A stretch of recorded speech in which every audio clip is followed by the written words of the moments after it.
Yes, well, these meetings have been concerned with really the question of thought, or really in the way what it's been doing in the world, right? And just by way of review, and we all know that the world is in a difficult situation and has been basically for a long time. That now we have many crises.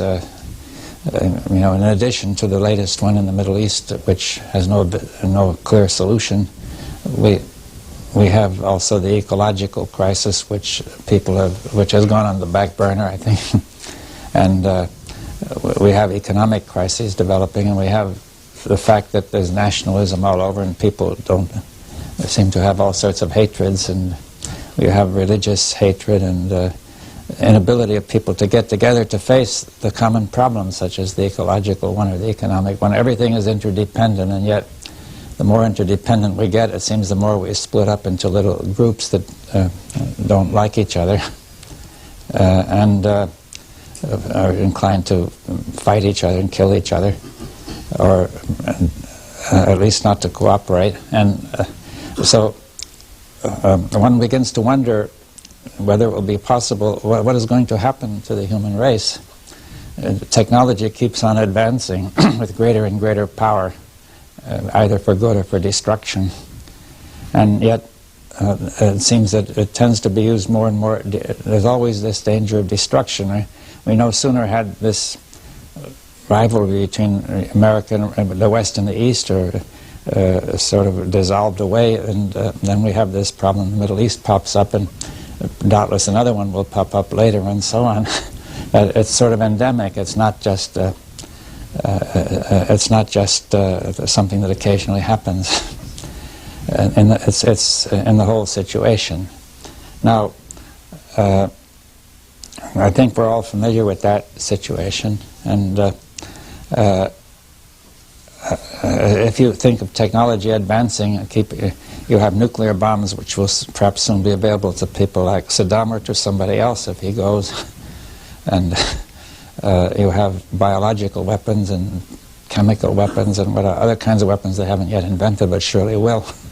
And then you have that the faster either we go into a depression, which will help save the ecology, or we go into a boom, which will make us happy, but it will ruin the ecology. I mean, the faster we go into prosperity, the faster we create all those other problems. So it seems whichever way you turn, it doesn't work. And why not? You see, is there any way out? You see, can you imagine in 100 years of this, or 200 or 500, it won't lead to some gigantic catastrophe, either to the ecology or in some other way. And perhaps war, who knows. Now,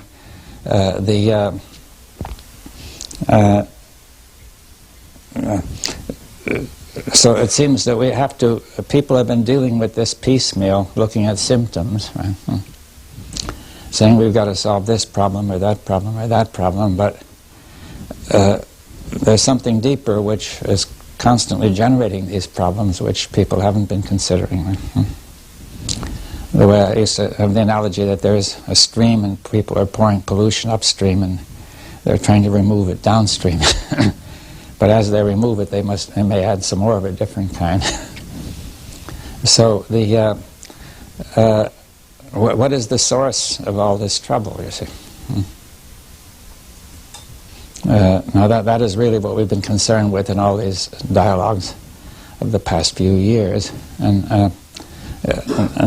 we're coming back to the source is basically in thought, I'm saying, and those of you who come will have heard this once or twice or more before, which many people would think is crazy. You see, that thought is the one thing we have to solve our problems, right? That's part of our tradition, right? And see, it looks as if the thing we use to solve our problems is the source of our problems. You know? It's like going to the doctor and he'll make you ill. In fact, in 20% of the cases, apparently, we do have that going on. But in the case of thought, it's far over 20%. They say that So the reason why we don't see the source of our problems is that the means by which we try to solve them are the source. So,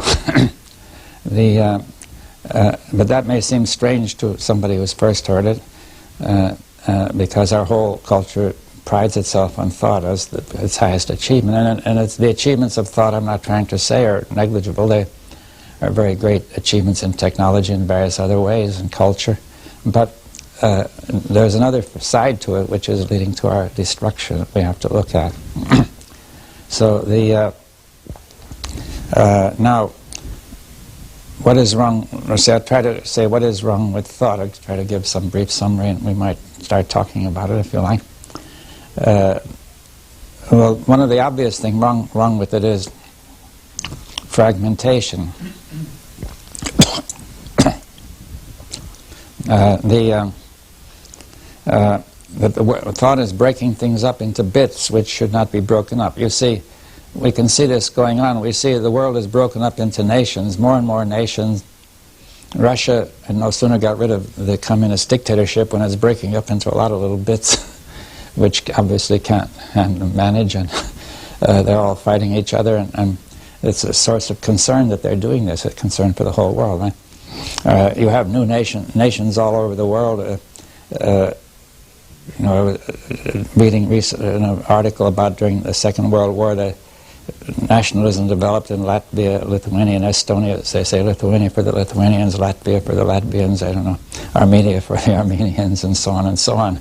It's all broken up, and yet the world is all one, right? The more technology develops, the more people depend on each other, and people try to pretend it's not so, right? So they say the nation is sovereign, it can do what it like, you see, and yet it can't, right?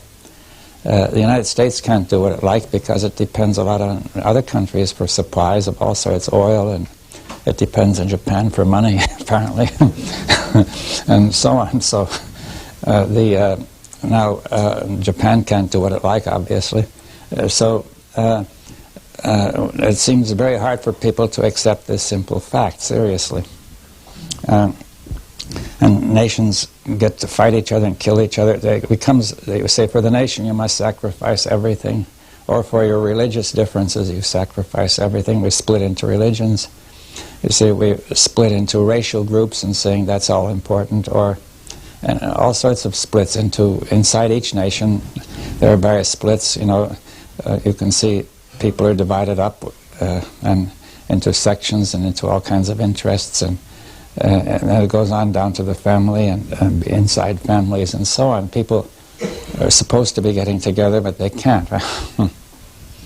And see, the nation, we have the boundary of the nation. You say we've established a nation. Now that's invented by thought, right?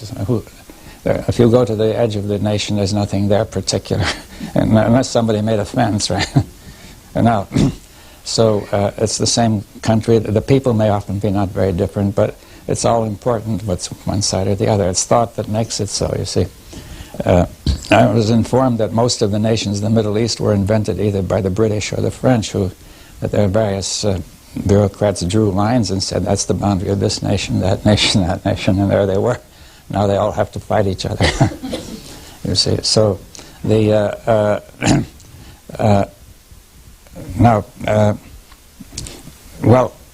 then you have professional groups. If you are in science, you see every little specialty is fragmented from every other, and people hardly know what's happening in a somewhat different field, and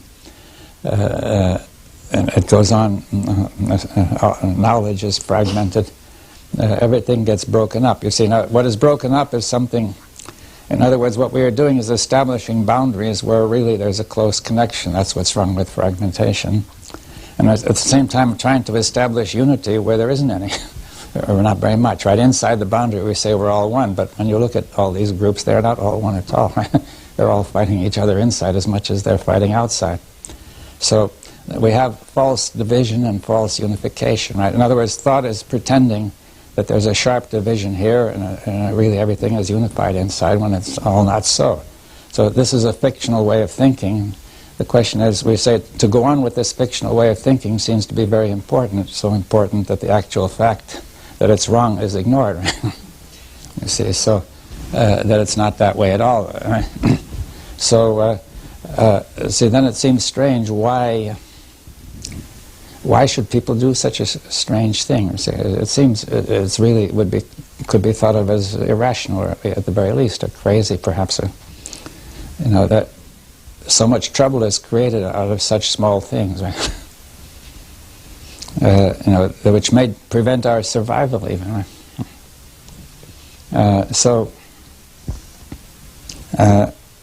Well, now. That's only, but then that's fragmentation is itself a symptom of some more general difficulty with thought, or a particular case of it. Because there's a more general difficulty with thought, is that thought is very active and participatory. It's always doing a great deal, but it is tending to say it hasn't done anything. But it's just telling you the way things are, right? You see, thought has created everything you see here. In this building around, it has affected how all the trees are. It has affected the mountains. It has affected the plains and the farms and the factories and the science and technology. And even at the South Pole, you have quite a bit of. You have the destruction of the ozone layer, which is basically due to thought, because people thought that they want to have a refrigerant, a nice, safe refrigerant, and they built this all up by thinking more and more about it. And now we have the ozone layer, you see, being destroyed. So see, thought has produced tremendous effects outwardly, and we'll discuss further on. It produces tremendous effects inwardly in each person. And yet, the general tacit assumption in thought is that it's just telling you the way things are, not doing anything, and that you are inside there deciding what to do with that information. But I want to say that you don't decide what to do with the information. The information takes over and runs you. You see, that thought runs you.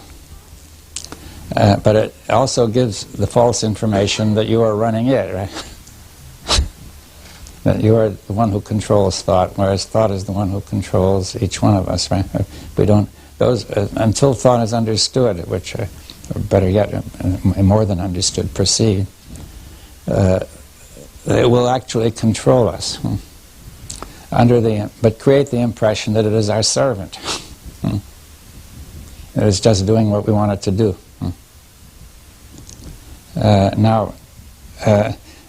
See, that's the difficulty. The thought is participating, and then saying it's not participating, it's taking part, it's in everything.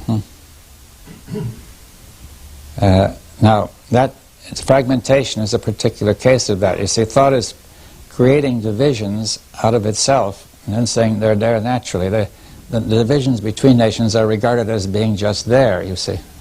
But obviously they were invented by people, and people came to accept them, and that made them be there. Right?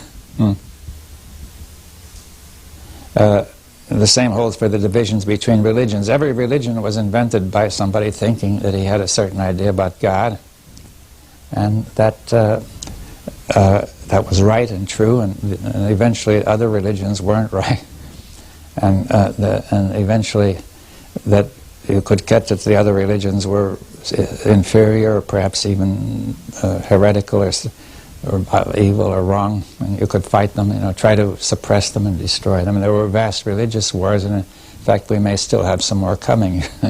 So, in spite of all the development of the enlightened knowledge and science and technology, in fact science and technology now seems to serve at least equally well those who are perhaps at a more medieval level than it serves those who regard themselves as more advanced, right? So anybody can use it, you see, and now without fundamentally altering his own frame of mind, which governs how it's used. So therefore, in saying that thought has this character, that it is doing something and says it didn't do it. Now we have to really go into that, because we could discuss that a great deal, because what it's doing is very much more subtle than I've said. That's only the beginning. Now, then again, another problem with fragmentation is that thought divides from feeling and from the body. Thought is said to be the mind, some sort of abstract or spiritual or immaterial. We have that feeling. And then you have the body, very physical, and then you have emotions somewhere in between, perhaps. And the idea is they're all different, right? Now, we think of them as different, and we experience them as different because we think of them as different, right? But see, thought is not so different from emotion. If you think something, if you think that a certain person has treated you badly, you will get angry, you see. We'll discuss that more later, but a very elementary example is that if somebody keeps you waiting for a couple of hours and you can get very angry thinking, what does he mean treating me like this? He has no consideration for me, and you can think of various things, he's always doing it and so on. By thinking that way you can get very angry, and then if he comes and says the train was late, it goes. So it shows it's thought, right? By changing your thought, the anger evaporates. So thought at least sustains that feeling. And you can see that thought of something pleasant will make you feel good. You see the thought that you're doing well or great will make you feel good inside. The adrenaline will be, all the good feelings will come out. And the thought that you have done something wrong, or the thought that you're guilty, may make you feel miserable. If somebody says you are guilty, which is a thought, then you can feel very miserable, right? So feelings are tremendously affected by thoughts, and obviously thoughts are tremendously affected by feelings. Because if you're angry, you don't think clearly. Now, if you have a feeling of pleasure in something, you may find yourself reluctant to give up the idea that gives you pleasure, even if it's wrong, right? You engage in self-deception. So the feelings and thoughts affect each other, and I gave this example many times, but it's a good one. There's a good physical reason for that, which you can see in the structure of the brain. See, there's a very thick bundle of nerve. There's an intellectual center in the cortex and the outer layers of the brain, and deeper down there's an emotional center. And then between them is a very thick bundle of nerves by which they communicate very closely. So they must be connected, you see. Now then, there was this famous case in the 19th century of an iron pin which an explosion drove through the man's brain. He had been a very level-headed man and so on, but he recovered apparently from this.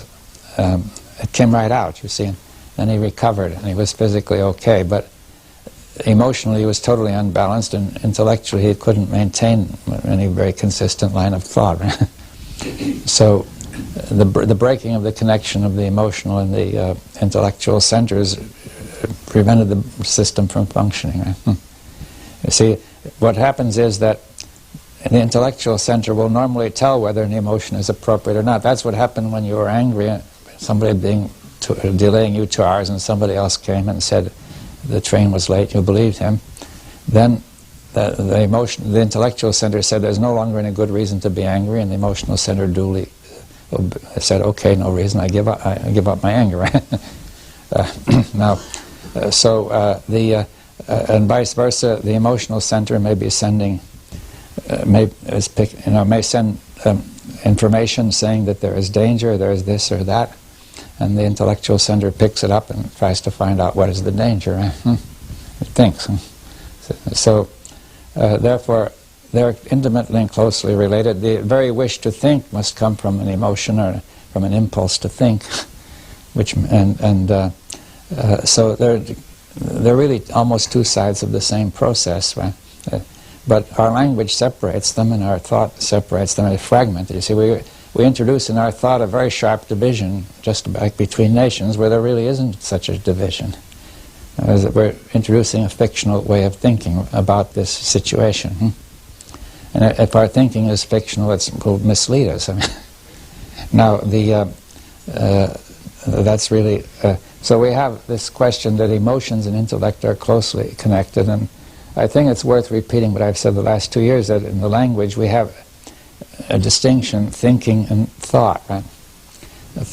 Thinking is the present sense of the thing, and some activity going on, which may include some critical sensitivity to what may go wrong, and also some new ideas and perception of some kind of insight occasionally. But then thought is the past of that. So thinking doesn't disappear. Another idea we have is that when we've been thinking something, it just goes, but it doesn't. It goes somehow into the brain and leaves something, a trace, which becomes thought, right? And a thought now acts automatically. So therefore, if you have been thinking for a while that I have a good reason to be angry, it's there, and then you remain angry. So we have thinking and thought. Thought is the response from memory, from the past, right? Of what has been done. And then you have the word feeling, which suggests that it's always just active present. It's just telling you, it's just directly in contact with reality. But in fact, if we introduce the English word felt, say there are feelings and felts, right? There are feelings which have been recorded. We know that they're there because you may remember pleasure that you had and get a sense of pleasure. Or you remember pain you had and you get a sense of pain. A traumatic experience in the past can make you feel very uncomfortable and remembered, and so on. So nostalgic feelings and so on, you know, are there from the past, and so you know that there are a lot of the feelings come up are really from the past. They're felts, and by failing to make this distinction, we often give too much importance to some feelings which actually don't have that much significance. Right? If they are recorded, if they're just a recording being replayed, they don't have as much significance as if they were a response to the present immediate situation. Now, you see, if you respond according to the way you felt a long time ago, or the way you got used to feeling, saying, when I was a child, a certain situation made me feel uncomfortable, or, you know, and then when any similar situation arises, now you feel uncomfortable. You only get that discomfort, but you don't see it. Doesn't mean anything, right? But it does seem to mean a great deal. It affects you, right? You see, so so that false division between thinking and feeling, and also the whole state of the body, right? Because according to the way you think, you will get adrenaline flowing. You know, you will get neurochemicals affected all over the body. For example, if you see a shadow and you know that there are people around who might attack you, then you immediately get a feeling of fear, and you get adrenaline flowing, your muscles tense, your heart beats, just from the knowledge that there may be assailants in the neighborhood. As soon as you look and say it's a shadow, it goes, the knowledge that this doesn't happen to be one of those assailants, and it goes, right? So there's a profound connection between the state of the body and the way you think, and if people are constantly worried about under stress about their jobs or something, they may stir up their stomachs too much and get ulcers, you know, and various other things, and it's well known. So the state of the body is very profoundly tied to thought, right? It is affected by thought and vice versa. So, and that's another kind of fragmentation we have to watch out for, right? Now, all of that will tend to introduce quite a bit of confusion, or what I call incoherence, into our thinking, you see, or into our action. Because what happens is that you will not get the results you expect. You see, that's the major sign of incoherence. You want to do something, but it doesn't come out that way, right? And that's a sign that you have some wrong information somewhere, usually. I mean, if you expect something, that you act that way and it doesn't happen. Is that clear? And the right approach would be to say, yes, that's incoherent, let me try to find out the wrong information and change it. But now, the trouble is we find there's a lot of incoherence where people don't do that. You see, if somebody likes to be flattered, you see, in some sense, he also doesn't want to be taken advantage of, right? But he finds that the person who flatters him can take advantage of him, right? It happens again and again and again, and he doesn't want that. But so you would say, well, there's an incoherence there because it is not his intention to be taken advantage of, right? But still, he has another intention he doesn't think about, which is he wants the glow of feeling that would come from flattery, right?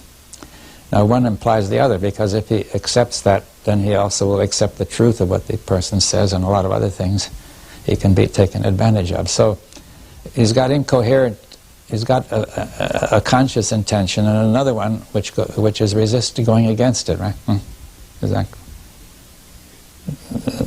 That's a very common situation. It's the same with nationalism. You see, people didn't set up nations in order to suffer the way they've suffered, to suffer endless wars and hate and starvation and disease and annihilation and slavery and whatnot. That was not their intention when they set up nations to do that, but that's what happened. And it would inevitably happen. Now, the point is, nobody ever looked at the nation and said, what's it all about? They said, at all costs, we have got to go on with this nation, but we don't want these consequences. Right? And therefore they struggled against the consequences while they kept on producing the situation. See, that is a third feature of thought, that it doesn't know it's doing something, and then it struggles against that. It doesn't want to know it's doing it, right? And it struggles against the result, trying to avoid the unpleasant result while keeping on with the way of thinking. See, that's what I call sustained incoherence. You see, there would be simple incoherence, which you're always going to have, because thoughts are always incomplete. We always find our thoughts are not quite right, and we therefore have to say, if we find out what's happening becomes contradictory, confused, or isn't doing what we expect, then we should change our thoughts, right? And try to make it better. And in simple situations, we do, right? But when it comes to things that matter to us, we don't. Now, that's rather odd, because in the things that matter are the place where we ought to be coherent, especially. But we feel that only the things that don't matter too much we can afford to be coherent, right? See, which is another kind of incoherence, because we really, nobody has the intention of producing that sort of situation, right? See, we are producing these situations contrary to our conscious intentions. There's another resistance going on, which we're not very conscious of. So whenever we intend to do something, we often have unconsciously a resistance trying to prevent us from doing it. It's a big waste of energy, obviously. And anyway, it's very destructive. It means we will produce problems without end that have no solution. Suppose we say, well, the Russians finally and the West got together finally for various reasons, but meanwhile, for various other reasons, people have been sending a lot of arms into the Middle East. Right? It was not their intention to produce this impossible situation we have now. They said, well, we're sending arms to the Middle East for various reasons. We want to make money, some of us. We have a certain national policy which calls for doing that. There are various reasons, right? And then it all added up to this situation. Right? If there had been no arms there, it would not be so serious. Right? So, also in '73, it was plainly brought out that we were very dependent on Middle Eastern oil, which was a very unstable region. Right? So for a while, people began to use oil more efficiently, or energy more efficiently, but then gradually they stopped. Right? And then they say, look, surprise, we now depend for half the oil of the world is there. if that goes, we're all finished. Right? So once again, see, it was not people's intention to produce this situation, but rather, they may say we don't want this situation, but there are a lot of other things we've got to have which will produce this situation. Is that clear? So there was an incoherence, right? We're constantly producing things we don't intend. Then we say, look, we've got a problem. We don't realize that it was our hidden intentions which have produced it and keep on. Even now, very little is being done, as far as I can see, about using energy more efficiently and thus becoming less dependent on that oil, which would remove almost the whole problem. Now,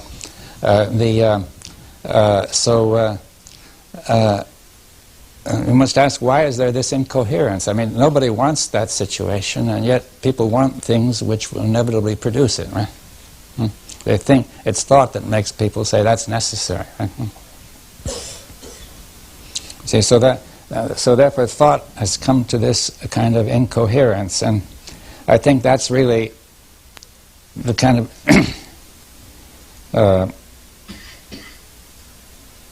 introduction. Well, maybe we should talk a little about it now, and I'd say a little more later about this whole thing, if people want to discuss it.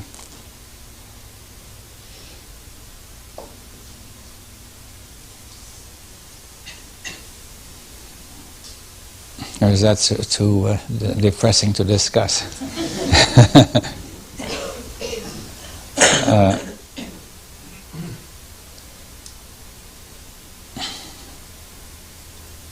on the point about thinking and thought and the difference, are you proposing that you slide from thinking into thought without being aware we've done it? Yeah. Well, it's automatic, you see, because when we've been thinking, it gets recorded somewhere. And then that becomes thought. I'll discuss later how that thought is an active set of movements, right? A reflex. You see, suppose you keep on thinking. You see, people of that start out with very young children. People of that group are no good, no good, no good. And then it becomes thought, which just springs up. They're no good. In fact, you hardly notice that you're thinking, that there's any thought even, right? What's a broad sense of it in a more detailed sense? I mean, even now in conversation in this group,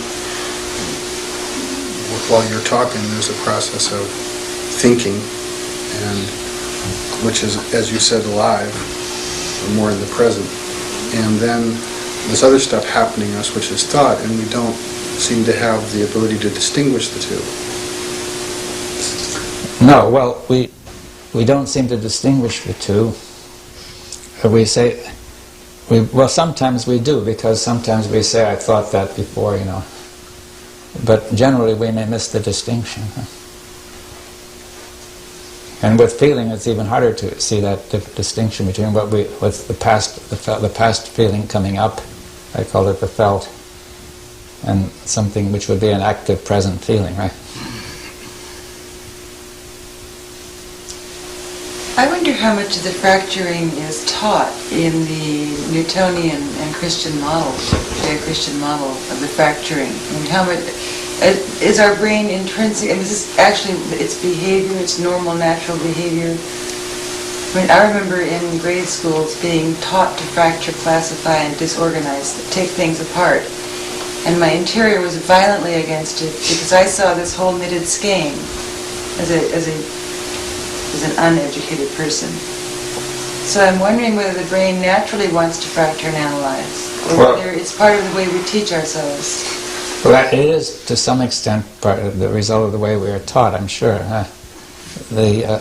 I think there is some tendency in thought to constantly build this up, you see. So you think it's partly intrinsic, I mean, it's part of the nature of the brain? Not the brain, well, in the way thought has been developing. You see, I think, first of all, a certain amount of analysis is necessary for clarity of thought. Right? Some distinctions have to be made, right? Now, we then carry them too far, we slip over. And once we carry them too far, then we start registering it, and that becomes part of our habit, right? How do we recognize where the edge before slipping over too far? Well, that's a very subtle question, and we want to go into that carefully in this whole period. But I don't think you're going to recognize. I think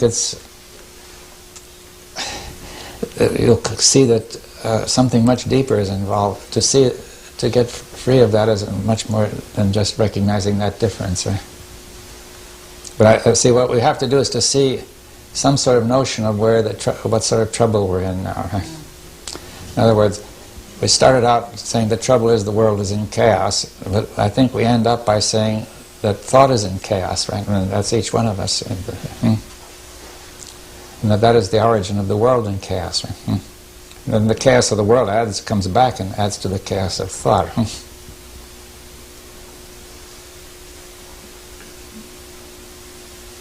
Did you mean to say that thought has a kind of possessive quality in which it stays, gets stuck, and then becomes habitual, and then we don't see it?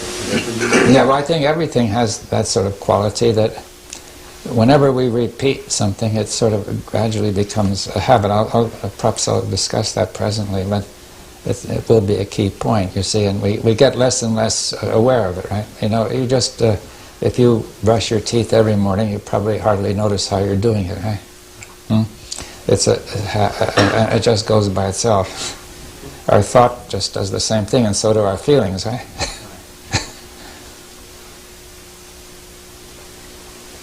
The employment of thought in the psychological sense, is that not synonymous with corruption? Why do you say that? Is there not only two states, corruption and innocence? Well, I don't know. You see, but why? You see, I'm not saying yes or no. I'm trying to say, why are you saying this? You see, in other words, are you saying that thought by itself is incapable of innocence? Or that we simply In the psychological sense, it seems so. Yeah, is it so is the question. So it may seem so. I don't know, sir. Yeah, that's the question we're trying to explore, right? See, we'll admit the fact is it seems so. It seems as an appearance, right? Now the question is what is actually the case, right? And we have to explore that. Right? You see what I mean? That this will take some digging into. We can't just take the way things seem and just work on that, because that would be another kind of mistake thought makes, just taking the surface and calling it the reality, right? Yeah, I think it's really interesting what you say. I can see how, you know, if I have the intention to go someplace and I take the wrong road, it's no problem. I just, you know, next time I find out what the right road is, I change the information and I take a different road. But if both personally and collectively, often I have the intention to do something and it doesn't work out, and yet I don't know what's wrong, and you know, I can't seem to change the information or whatever. And what I'm very interested in especially is how there's a sense of me separate from the information and from the intention, and I feel like I'm this objective being that can change it, and yet I can't seem to, or the world can't seem to. So the sense of me separate from the information, I think that's something interesting to explore.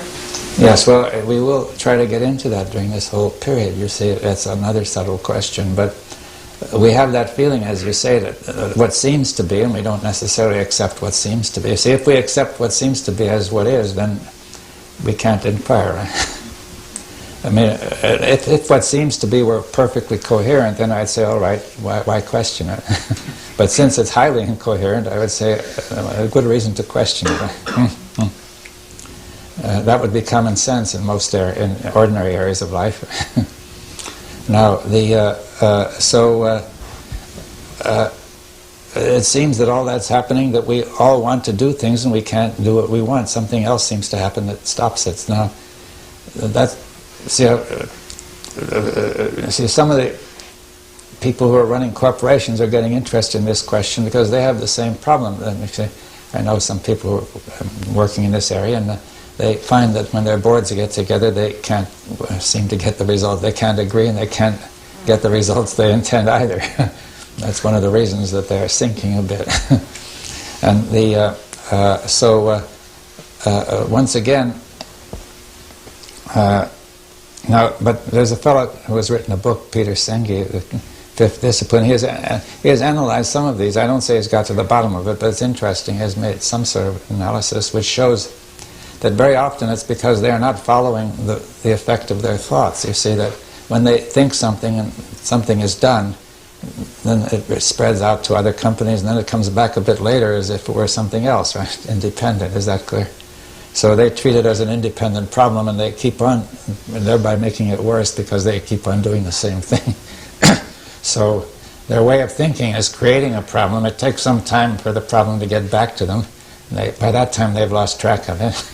And they say, here's a problem, and they think some more, and they produce more of that problem. Or else change the problem a bit into another one that's worse, or whatever. So the point is that they're not following, they say that they are not aware of the effects of their thought, right? That the fact thought is active, participating. Now you see, there is this feeling that when you are thinking something, it does nothing except inform you of the way things are. and then you choose to do something and you do it. That's the way people are talking, right? But the way you think determines the way you're going to do it, and then you don't notice a result comes back, right? You don't see it as a result of what you've done, or even less do you see it as a result of how you were thinking. Is that clear? So therefore your problem, you see, all these problems that I described are the result of the way we've been thinking. That whole series of them, which are so depressing. But people don't see that. They say, we're just thinking. Out there are the problems. And the thinking is telling us about those problems, what they are.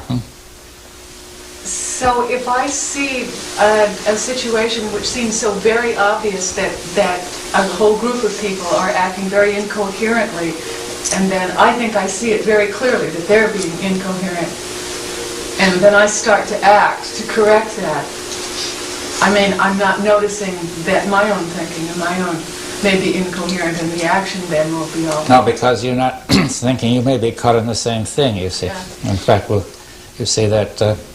because actually, how will you correct it? You see, unless their thinking changes, it won't be corrected. Now, nothing you do can change their thinking, right? Except communication to them that they're incoherent, communication which they will accept and understand. Is that clear? Otherwise, you're trying to meet thought with force, really, and it's kind of violence. You see. If you say, out there are some people behaving incoherently, and I will try to make them behave coherently, then you're using force, right? But they keep on thinking the same old way. If you're more powerful than they are, they will do what you want for a while until you get to be a little weak, and they'll take care of you then. So, with the possessive quality of thought, if I can bring it back again, it seems to me, it appears, and we'd like to explore it. Thought comes in from the outside, comes to the awareness, takes over, takes possession, and maybe collectively take possession, and we can go to war and we don't see it, because thought is possessive like magic. It seems to take over. Yes, it takes over, and why does it take over? You see, the point is, there are two levels of this point. One is to describe what happens as far as we can see outwardly, and secondly to see the source of it, right? Because unless we see the source of it, it will never change. So how can we explore the source? Yeah, well, that's what that's what this whole series, this weekend is about, right? You see, but I think it's important to see what the question is. You see, the first thing is to see there is a question that needs to be explored, right?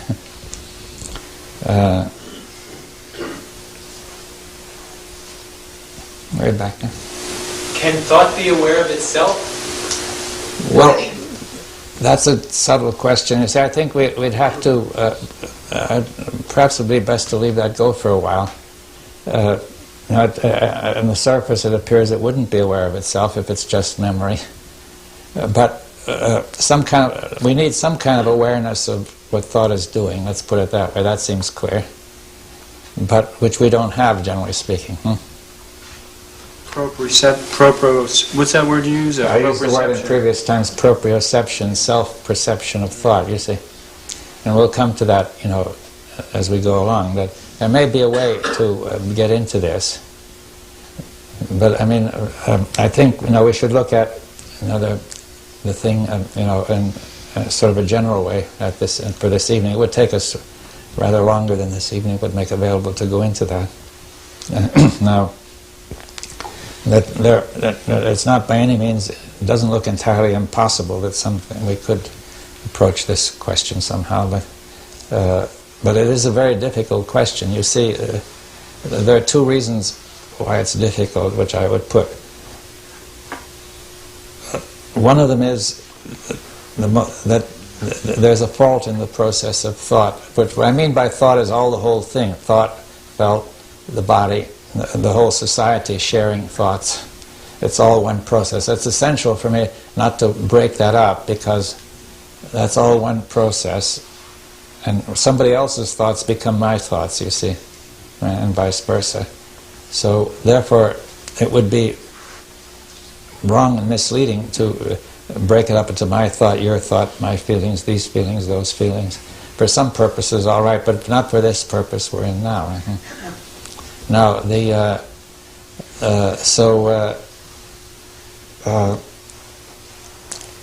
now I would say that this thought makes what is now often called in modern language a system. A system means it's all put together, but it really, the way they're using the word commonly now, it means something all of whose parts are mutually interdependent for their, not only for their mutual action, but for their meaning and their existence. You see, you could say if you organize a corporation, that is a system. You see, you have this department, that department, that department. They don't have any meaning separately, right? They all only can function together. Now, in some sense, the body is a system, right? Maybe society is a system in some sense. Now, and so on. Now, I want to say that thought is a system. Thought, that system is not only includes felt feelings, it includes the state of the body, it includes the whole of society as thought is passing back and forth. And a whole process by which thought evolved from ancient times or even before, right? A system is constantly engaged in a process of development, change, evolution, its structure changes, and so on. Now, there are certain features of the system become relatively fixed. We call that the structure, right? You can see that in an organization. There's a certain structure. And that sometimes begins to break up because it doesn't work, and people could change it, right? Now, so we've got some structure in thought as well. I don't know if you can see some of it, but which are some relatively fixed features, but it's been constantly evolving, you see, so we can't say that this structure began, you can't say when it began, but with the growth of civilization it has developed a great deal, right? It was probably very simple thought before civilization, and now it has become very complex and ramified and has much more incoherence than before, right? So you have this system, right? And now I say that this system has a fault, and a systemic fault. It's not a fault here, there, or there, but it is a fault that is all through the system, right? Can you picture that? It's everywhere and nowhere, you see. So, therefore, you may say, I see a problem here, but I bring my thought to bear on the problem, but my thought is part of the system. It has the same fault as the fault I'm trying to look at, right? Or a similar fault. So we have the systemic fault, and you see, you can see that that's what's been going on in all these problems of the world, that the fragmentation of nations has produced problems, and in dealing, we say here is a fault, something is going wrong, but in dealing with it, we use the same kind of fragmentary thought that produced the problem, just a somewhat different version of it. So, therefore, it's not going to help and make things worse. So, for example, you were saying, you see all these things going wrong, and then you say, what shall I do? I try to think about it. But my thought by now is pervaded with this systemic fault.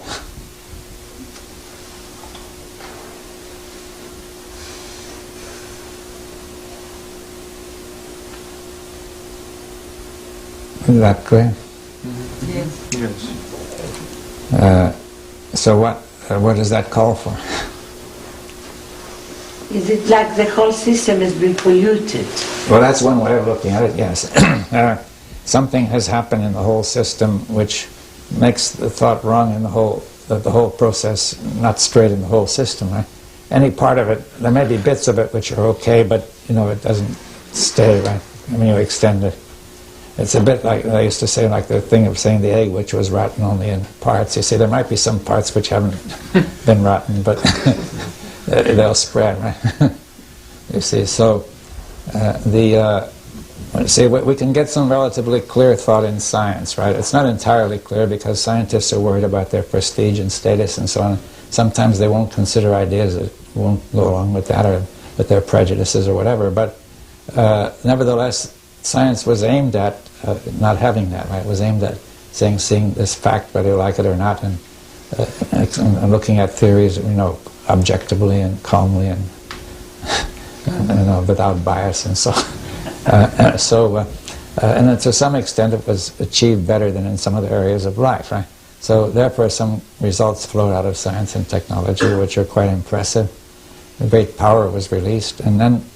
But now we discover that in the use of science, whenever the time comes to use science, we just forget the scientific method, right? We just say, well, no, that was nice for the scientist to use the scientific method to make all that.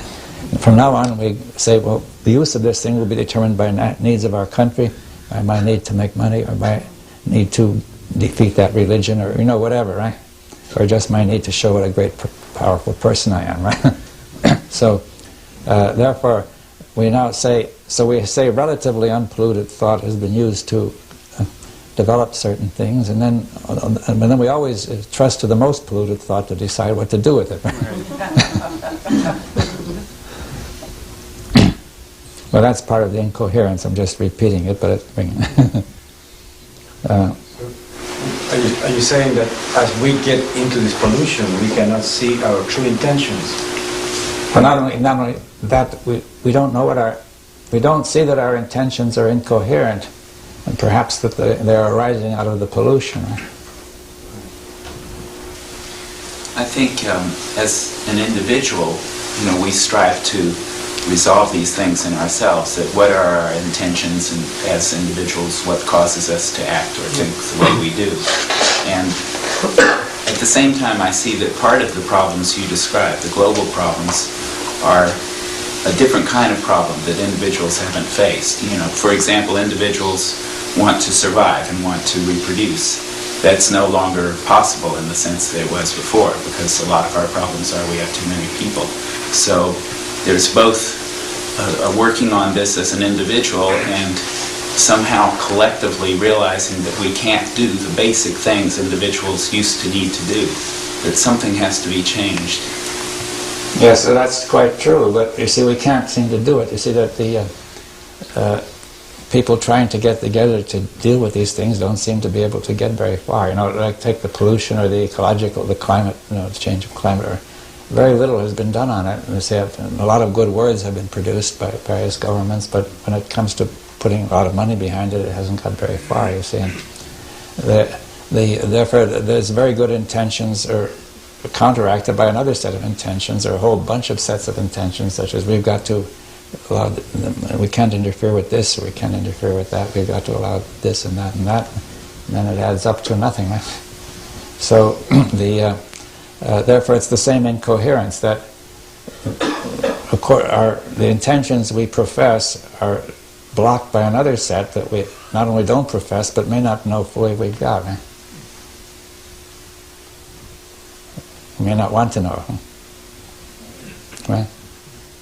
It seems to me that we have to become aware of certain assumptions which we've completely taken for granted and aren't even aware that we have. And that seems like we kind of have to go backwards and just question what our assumptions are that we're taking for granted in the way in the system and how we operate all the time. Because there's something that we're not even noticing, which is limiting our ability to make our intentions happen, both individually and collectively. Well, you see, we're faced with this thing that I think we're not really aware of what's happening in this system which I've called thought, right? We don't know how it works. We hardly know it's a system. You see, it's not part of our culture to admit that it's a single system even, right? Could you explain that system again? You said we're going to discuss this thought, but you were also including the emotional. Yeah. And what else were you including? The state of the body and also the whole society, the culture, the way we pass information between us and emotions and everything. Now, when you say the state of the body, are you also including the organs of the body? Well, anything, yes. The organs are affected by it. Okay, so when you say the organs are affected by it, in a sense you're making a distinction. Are you saying everything is, somehow I'm hearing that you're saying this whole thing is a system, a closed system. Well, I wouldn't say it's entirely closed. Yeah.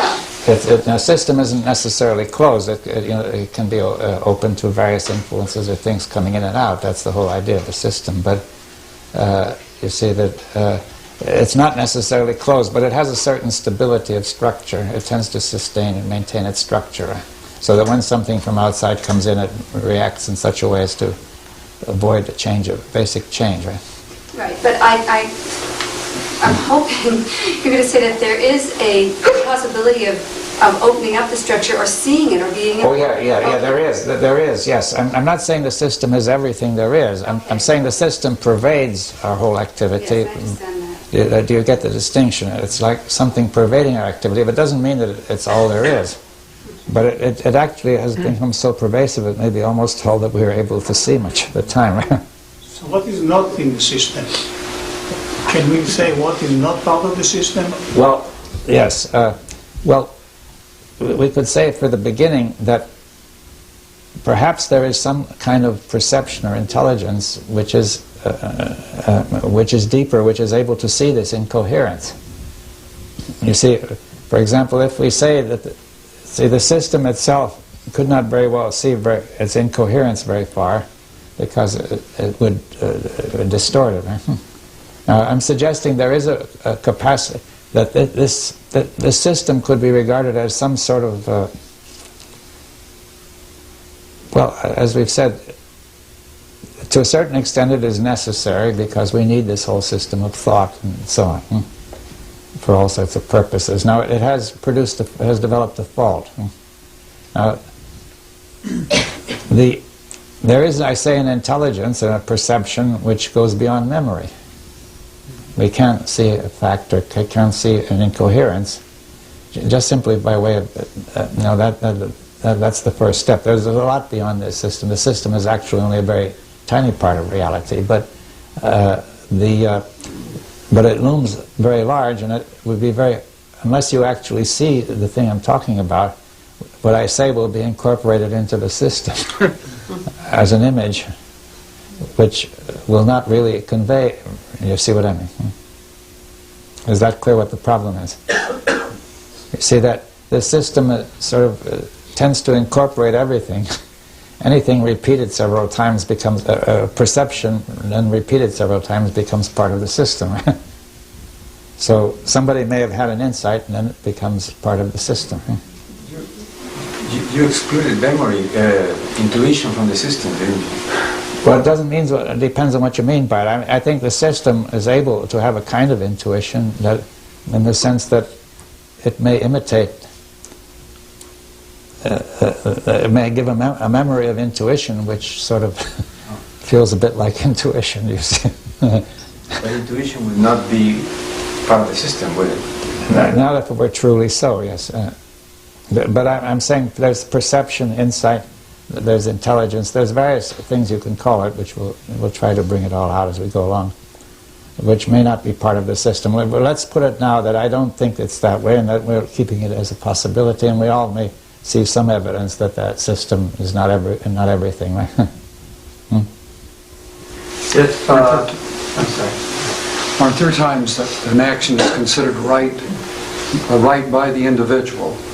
And of course that action taking place is a result of what you might call non-self-serving thought, and yet not trying to impose it on someone, but where there's a strong elements of, say, compassion and love in that particular thought.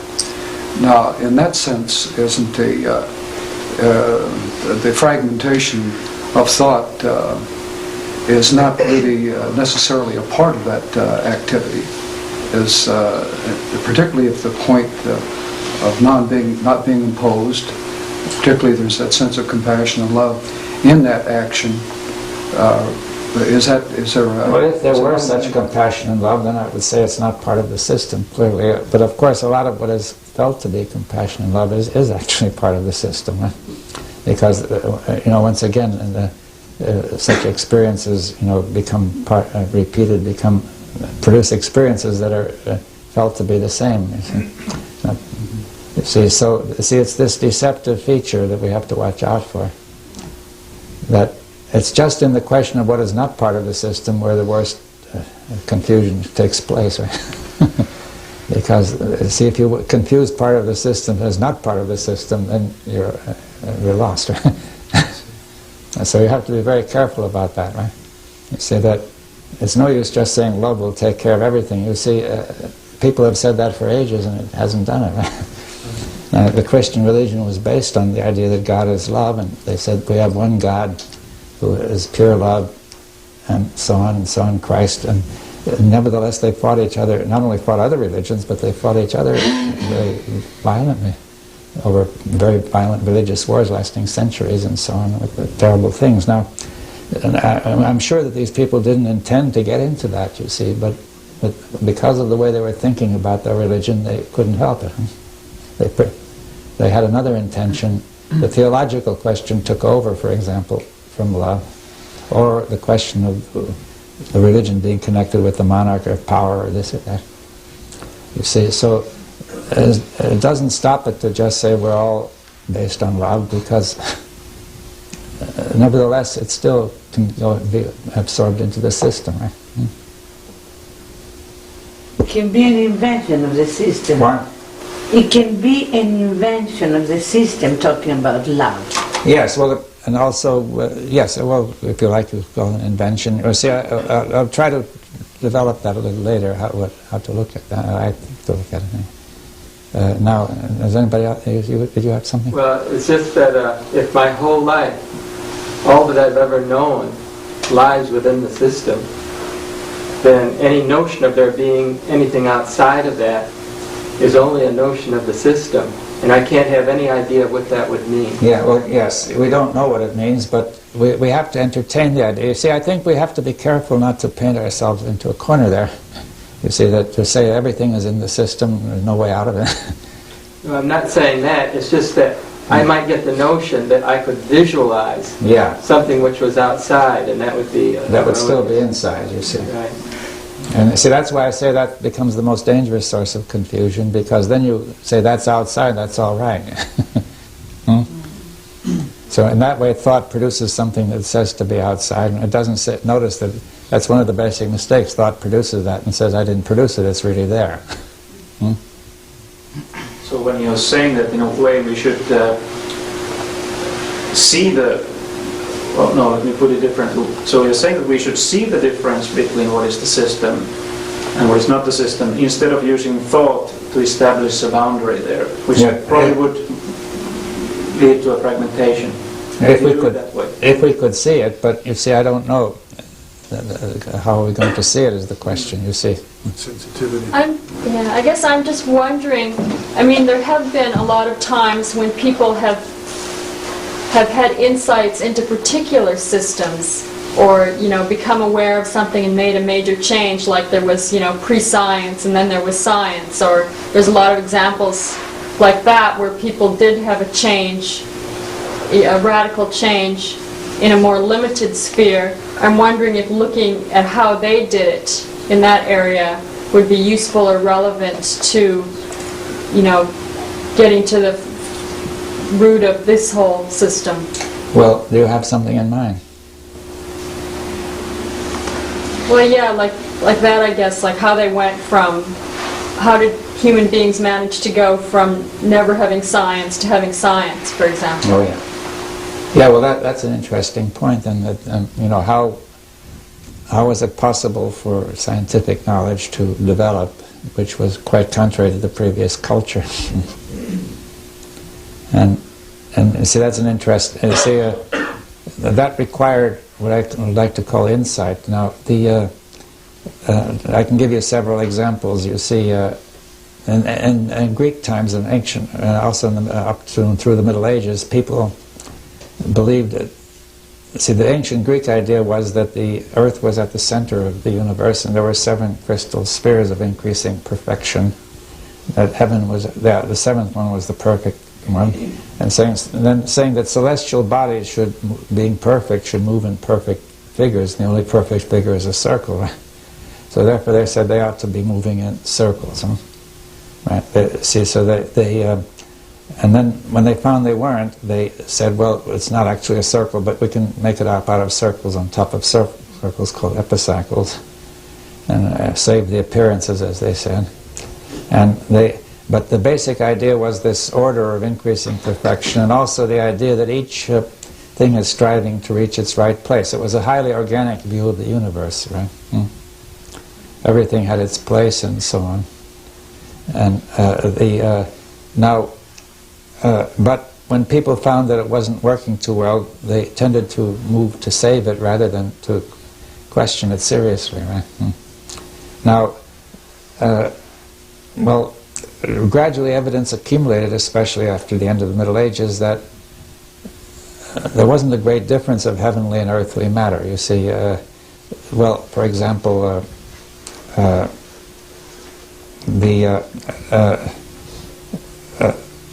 the moon, for example, had a lot of irregular features on it. It wasn't very perfect, and other planets had satellites, not only the Earth, and so on. You see, you didn't see a lot of evidence that heavenly matter and earthly matter were all that different, right?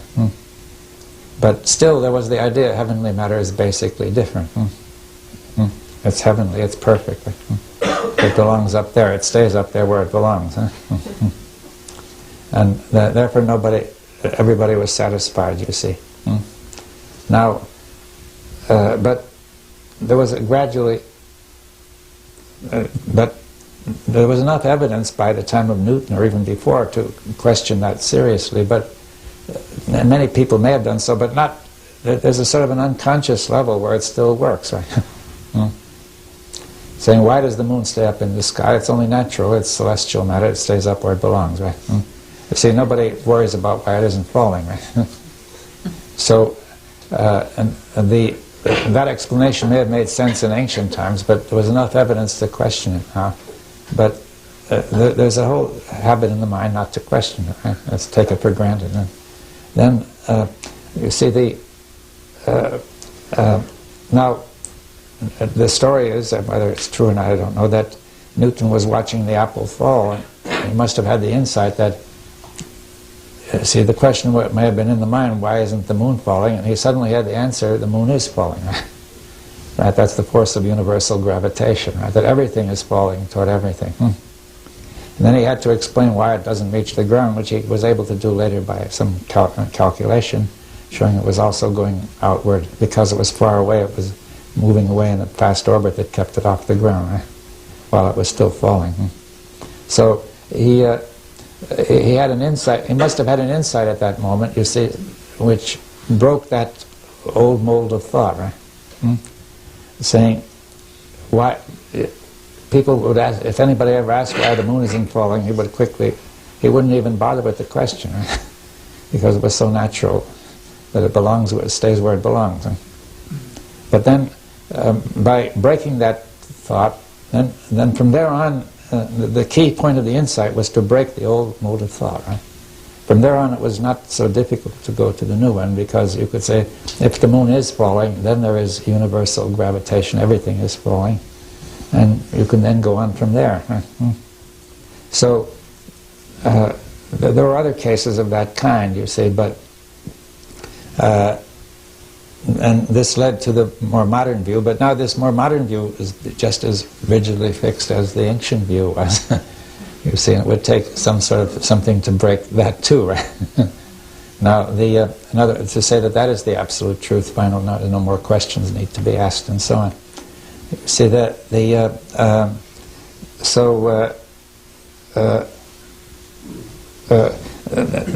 is an insight which is possible, and we'll come back to this again, which can break that old mode of thought. We have to really look at that.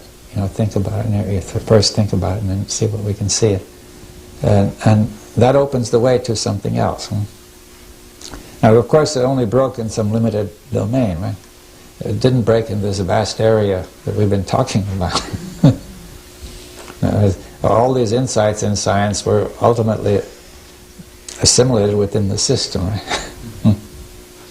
When you say we have to think about it, isn't that the system doing the thing? It may be or may not be. I'm trying to say See, I think we shouldn't have prejudged the issue. I'm saying it may be possible in a flash for suddenly some real thinking to take place. It must happen occasionally, or else where would we be? I mean, we would never have got anywhere at all, right? If we use the kind of thought we use in nationalism to deal with practical problems all the time, we would have been dead long ago, you see. It would be correct to say that that Newton's insight was seeing that the natural state of everything is not motionlessness, but... Well, that was even before that, you see, that there was already another insight, which was that the natural state of thing is to be in motion. You see, that I didn't give the full story of it.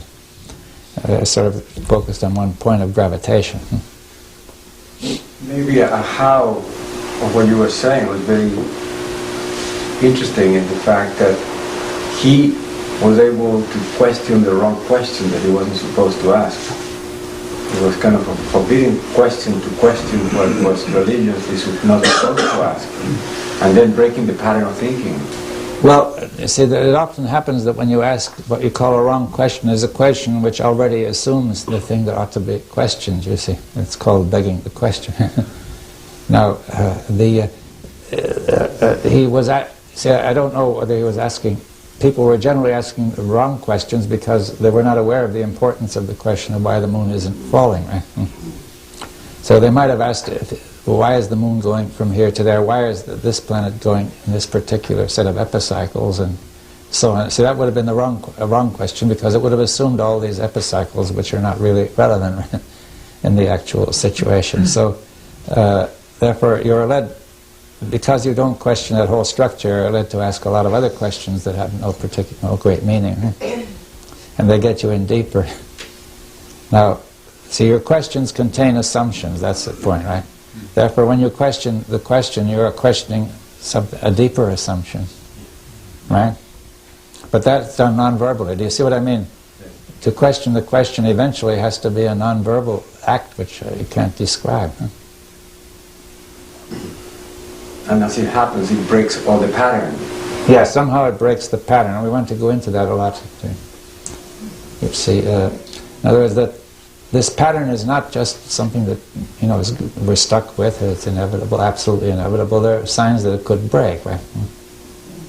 What do you mean when you say that it's non-verbal? Well, I don't know. You see, if I say I have a question which may contain assumptions that should be questioned, right? I could question them verbally, but you see, well, what would lead me to question my question?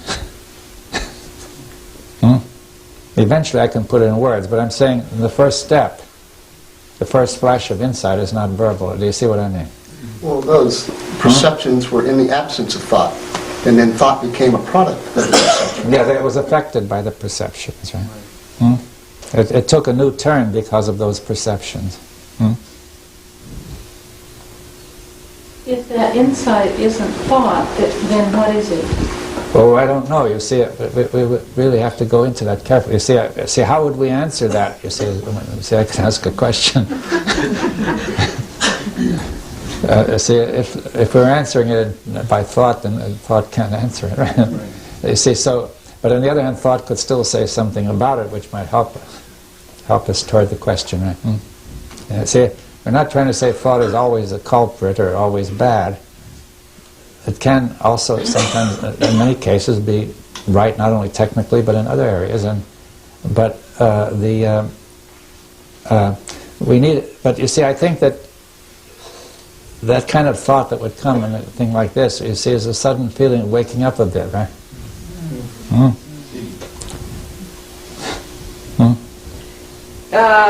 On the inside, is there an unlimited pool of insight that any one of us could be in touch with if there's a pause in thought? Well, maybe. You see, I mean, how would I answer it again? You see. Where does this insight? But I'm trying to say, look at the question. You see. You see, I'm saying this is a matter of learning to question the question. Is there an assumption there that I could tell you yes or no? If I can't tell you, then what are we going to do? With the question. What? Look into the question. Yeah. You see, don't answer it right away. You see, Newton took a long time before he even got to the question. And he was quite bright. Can a perception take place that help us to see how impatient we are, meaning how thought likes to have too fast explaining answers? Well, we can look at that too. We want the answer right away, and we want to make that help us to start being a little bit more careful or slow down. But why do we want the answer right away? We'll get on with another question. Is that right? I don't know if that means we're not interested in the question, you see. Instant gratification. I mean, if our real interest is to get on with another question, then we're not going to do this one very well. Maybe it's like that's what we do. Maybe it's like the computer who wants right away to have informations and conclusions, informations and assumptions right away. Maybe it is the nature of the machinery nature of thought. Well, that may be, but then we have to ask, why do we allow ourselves to be subjugated by this machinery? Right? Could it be that it gives us security to get the answer real quickly, and we feel oriented, and it gives us a sensation of security? Yeah, well, that may all be, but you see, you could have said the same about Newton, that if he may have wanted the answer right away. This question may have been disturbing, and to raise fundamental questions, even in science, can be very disturbing. And somebody could feel, I'd like to have the answer right away and get out of this unpleasant state of disturbance, and he would never get anywhere. Right? It's generally uncomfortable. It's uncomfortable not to know something. Yeah, but then Newton must have been in some state of not knowing, or other scientists, I don't want to pick on Newton, who must have been in some state of not knowing for some period, or some state of even confusion and very unpleasant, incoherence and some possibly unpleasant feelings, right? Or maybe he had an intuition. But I think he worked on it quite a while. I mean, he must have gone through long periods when it needn't have been always pleasant, right? So to some extent we have to sustain the incoherence. What do you mean? Sustain in the way that not to get rid of it immediately when it comes. Yeah, you see, it's a mistake to try to get rid of the incoherence before you actually get rid of it, right? If you see what I mean. I mean, the system creates the appearance or the seeming of getting rid of it. Huh? No, so you see, the system seems to want to relieve the pressure without actually getting to the root of the thing. Well, that's again the same problem and the same flaw in another way, isn't it? The same fault that we've been talking about, that we don't stay with. That's a pervasive fault in the system. It doesn't stay with a difficult problem that produces unpleasant feelings. It's conditioned somehow to move as fast as it can toward more pleasant feelings without actually facing the thing that's making the unpleasant feeling. That thing about the unpleasant feeling and the confusion, that might be a learned thing that comes later. Because I've seen a child attempting to do some sort of puzzle, say, and without any sense of confusion or pain, just interest, again and again and again, attempting until maybe finally they succeeded.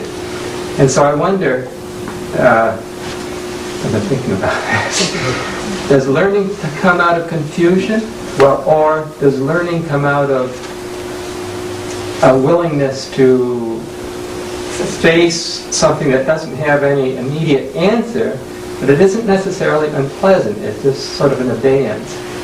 That may well be, but we have to consider the state of the system which has evolved with our civilization over thousands and thousands of years, which is that we have a lot of bad experience connected with not having the answers, and one way or another. And therefore, there's a reaction immediately. We want the answer right away. And there's a feeling of, it's the memory of all the unpleasant experiences of not having the answer, right? And those felt bob up, right? Many children are pushed to have the right have the solution. Yeah, well, they're rewarded with the right solution, and they face a certain amount of unpleasantness if they don't have it. And the educational system does that, the whole economic system does that. See, everything has grown, the political system, it has all grown up to do that, right? Now, that's by now part of the system. So we have to say, here we are in the system, and what are we going to do with it? So if we face, if there is unpleasantness, it would be very fine to say we shouldn't have it. That would be very good. But since we have it, we have to say, what are we going to do with it? What will be our response? Can we get sensitive to that here? Yeah, well, let's see if we can. It seems that it's not just an intellectual thing, even listening to our voices here, mine, and moving around. There's a it is soneness tone in the way that we talk to each other, which is, the little kid picks it up, and that's, I know, I know. Right, well, can we face it here? Is there any unpleasantness here in facing the uncertainty or the unknown?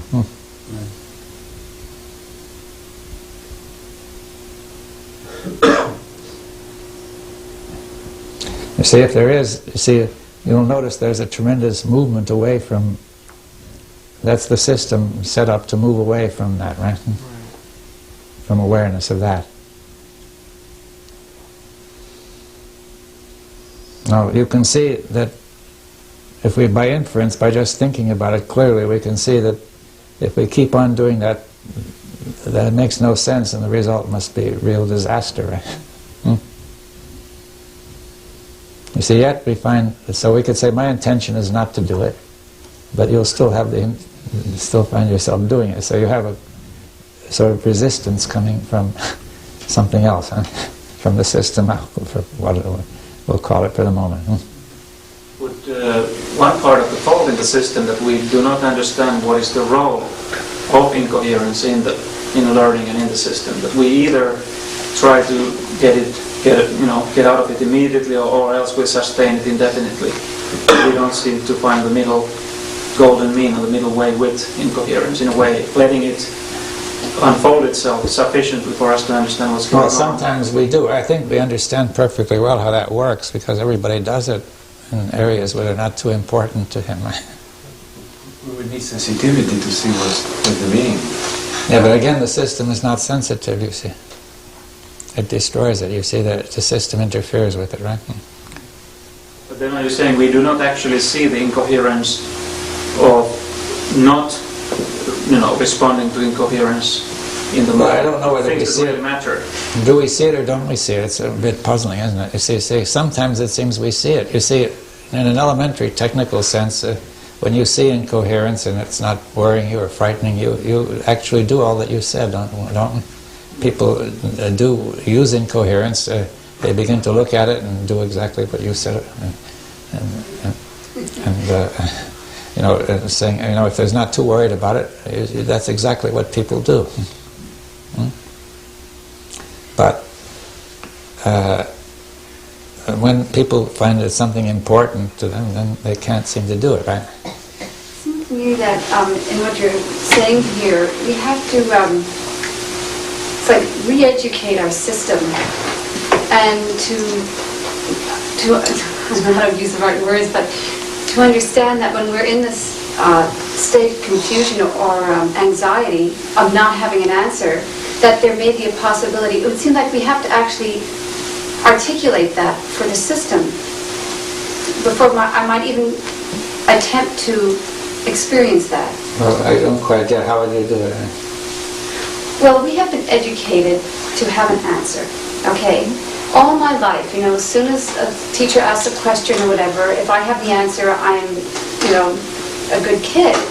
And then I hear for the first time, whether it's here or so many years ago, that actually, if I don't have the answer, I'm a good kid, okay? So I am...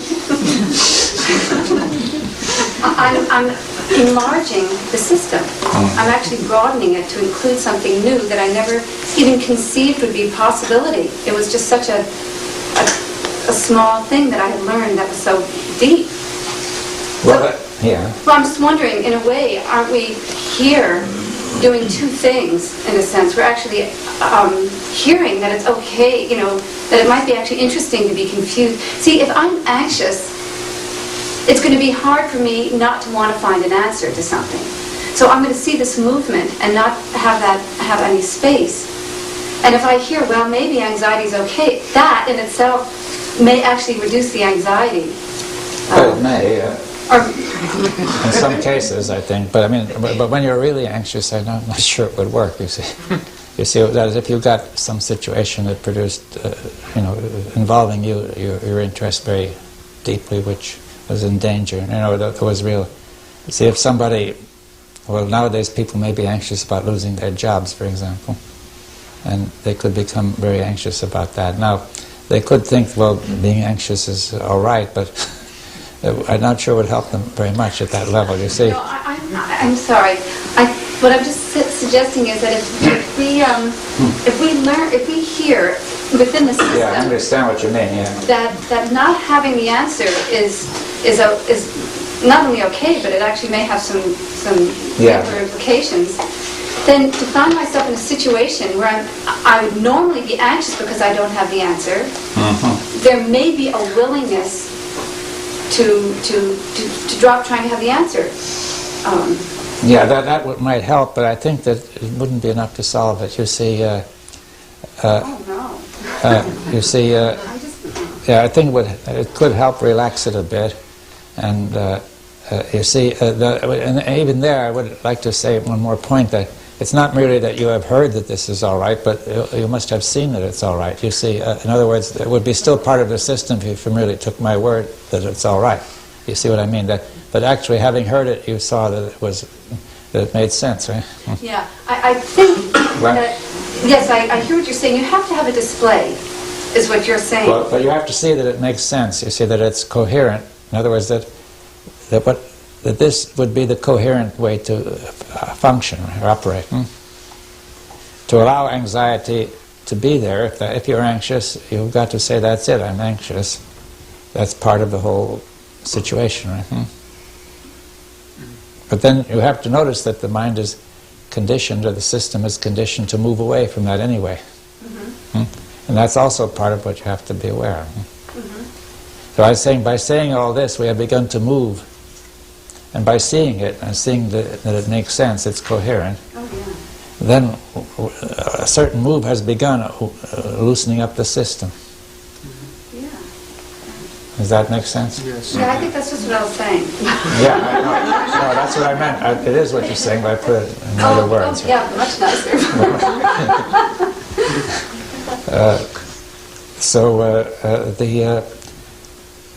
So it shows that this system is not a monolithic rock wall, you see. No, that it's actually really very not solid at all, you see, but it looks extremely solid. You're asking whether we can learn to become more learning-oriented individually and collectively, rather than I-know-oriented? Well, that's part of it, and the other part is to say that when we're looking into the impulses and feelings and anxieties which push us away from that. Instead of saying, that's terrible, I'm anxious, I must quickly find some thought that relieves the anxiety. Saying that anxiety is perfectly normal in this, it's to be expected in this situation. It's an opportunity to learn. It's an opportunity to learn, yes. Now that's a reversal of most of our culture. Now, say don't accept it therefore, you see, but say if you see that it makes sense and it's coherent, it doesn't prove it's right, but say at least it suggests it's a good approach. Right. Before what you shun suddenly becomes valuable, as he said, it's an opportunity. Yeah. You see, Krishnamurti used to use words like that, saying that envy or sorrow is a jewel. You see. So you would say, how can they say such things? Terrible things, you see. But the point is that if you look at it differently, you can see that this is just what you've got to learn, what's going on there, you see, what it means. In other words,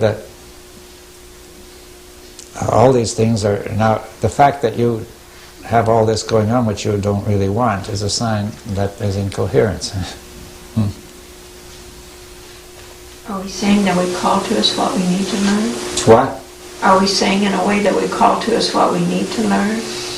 I don't quite get it. I don't. No. Well, I don't know how else to put it. To recall, what was the words? Well, do we attract what we need to learn? Well, I think rather we acknowledge that things that we ought to get rid of are actually the clue to what we need to learn. You see that our whole culture and our whole instinct has told us these are things we've got to get rid of as quick as we can. But now I've suggested reasons why. Maybe they are the things they're the source, the clue for learning. Or they're from there we can begin to learn. And since we don't look at them, that's why we never do learn, right? That's one reason, anyway. So at least that alone would explain. There are probably a lot of other reasons, but that's a point then, that it's part of the system. See, our whole culture is part of the system, isn't it? To say that that's what we should do, and in addition, there's some instinctive tendency in that direction anyway. To get rid of whatever is painful, which makes sense in certain areas, say such as a toothache or something, to deal with the tooth, you see, to stop the pain, you see.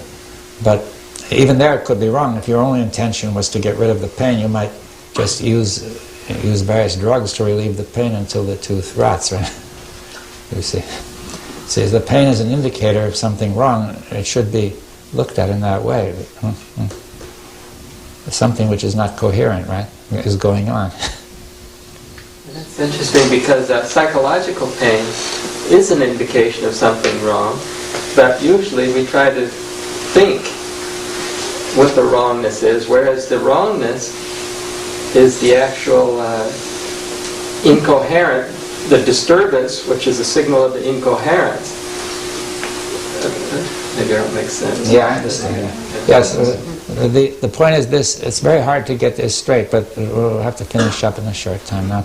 The pain is in some way a sign that a result of a certain kind of incoherence. Maybe biological pain also very often is, because you have in the tooth some process, a bacterial process going on, attacking the cells, which is not coherent with their operation.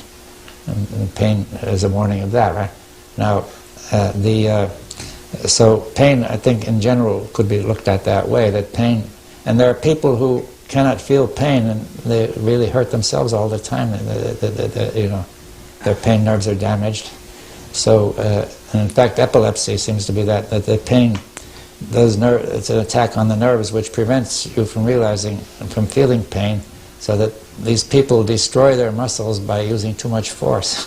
It's been observed, watched carefully, that the destruction of epilepsy comes from people using too much force in everything they do. I mean leprosy. I'm sorry, I must be getting sleepy. Leprosy. Leprosy is people. The pain nerves are somewhat damaged by the disease, right? They cannot tell how much force they are using, and they have observed they're using fantastic amounts of force, which destroy the whole system. So, therefore, you can see that pain has a necessary function, and the instinctive wish to get rid of the pain, which works in the animal level, is not working here with thought. Right? That instinct is not good enough. You see, you've got to, something much more deep and subtle is needed. Pain could also be thought. Well, thought can be painful, right? The thought of what an idiotic thing you've done, or you say what a fool you've made of yourself, could be very painful, right? Although in some other cases it could be more like perception, something not so much coming from thought. Yes, but even so, that pain is something to be perceived. Even if it comes from thought, there is a perception needed, you see, to learn. Well, the pain doesn't come from thought. I'm just playing with it. The pain is something I generate in me in response to the thought. Well, but it's part of the generalized thought in the sense I'm using the word, right? Of the whole bodily response.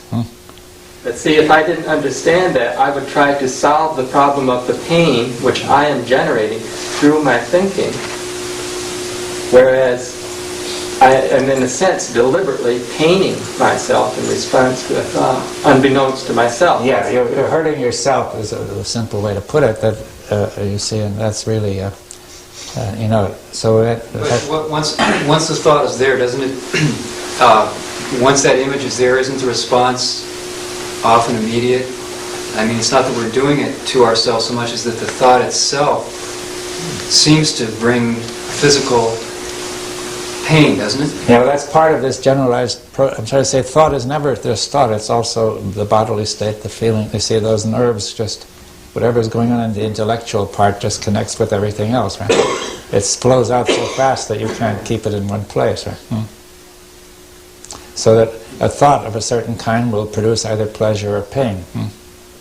You said that it gets involved. At least the memory of it. Right. Isn't it an immediate thing, though? With that, I mean, it's directly wired into the nervous system? Well, I don't know how fast it is. You see, it could take a second or two before you feel the pain. Right? It takes a second or two for the impulse to get down to the solar plexus where you might feel the pain, you see. And you say, my heart is broken or something like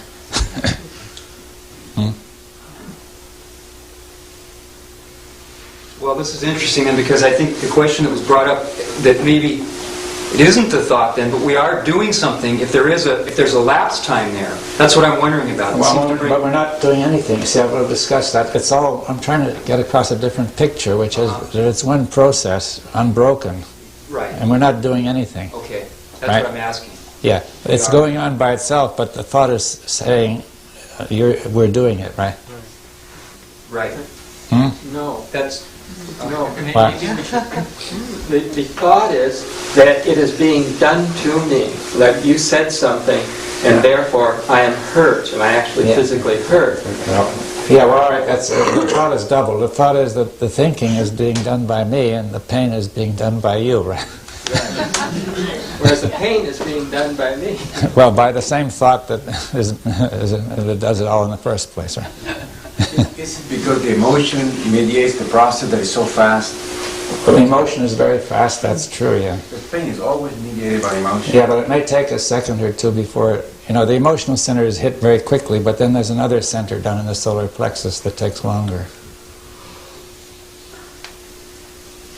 But anyway, I think we should not continue this, I'm sure that people seem very interested, but it's 9:45, which is a bit later than we usually go, and we start, remember, tomorrow morning at 10. The place is open 9:30, right? And if during the night you go over this and think or feel some of it, maybe we could discuss it tomorrow, right? So we could start tomorrow by discussing whatever you may learn. Right? Thank you. Thank you.